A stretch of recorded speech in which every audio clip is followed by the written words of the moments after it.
Chapter 7. A Morbid Loss. After the crew heard the news of the murder that happened in Basra, they instantly borrowed a van from Ali's cousin, along with a driver. The trip was 5 hours long, so they took the time to sleep in order to have enough energy to investigate the next day. After they woke up, they were already complaining of how much of a terrible sleep that they had last night. Ugh, that was the worst nap I have ever had in my entire life, Omar complained. At least you slept. I barely blinked an eye thanks to this asshole snoring, Ali said. Oh, shut the fuck up, you ass brain, Kawa replied. Alright, come on you guys. Let's get to the crime scene, Mariam said. As the crew drew closer to the crime scene, they witnessed the families fleeing from their homes for a safer place. The silence grew more, to the point one can hear a pin falling onto the ground. What was once a populated street was left for the dust. The only thing that stood out of the abandoned street was the crew and the police that flocked the crime scene. As the crew were approaching the crime scene, as well as the head of the investigation, they could already smell the corpses. Ugh, it smells like decayed meat being burned, Kawa said. But we're only 10 meters away from them, Mariam added. They told the head of the investigation that if the murder was committed by Abu Qaboos, then they have been granted permission by Captain Nouri al-Askari to investigate the case, regardless of where it happens in Iraq.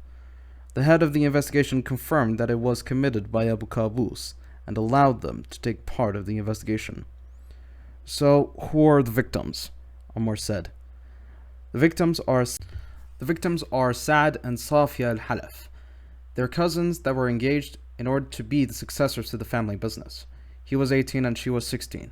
They were both brutally murdered last night, the cop explained to the crew. What time did they die?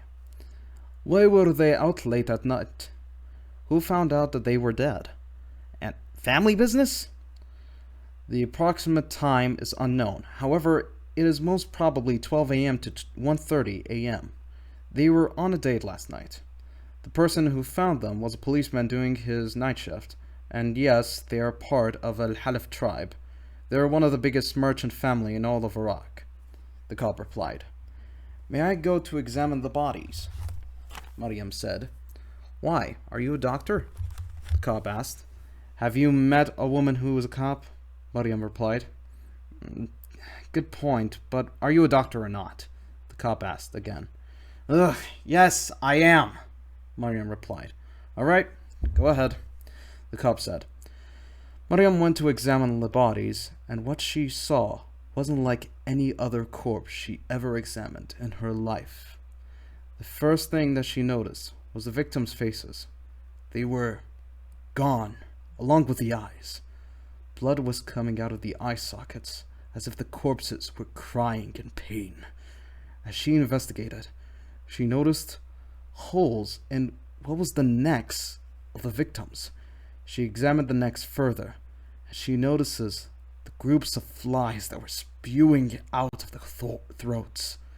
She decided to examine even further, and she quickly noticed his symbol on their chests, and below that was a giant hole in the abdomen.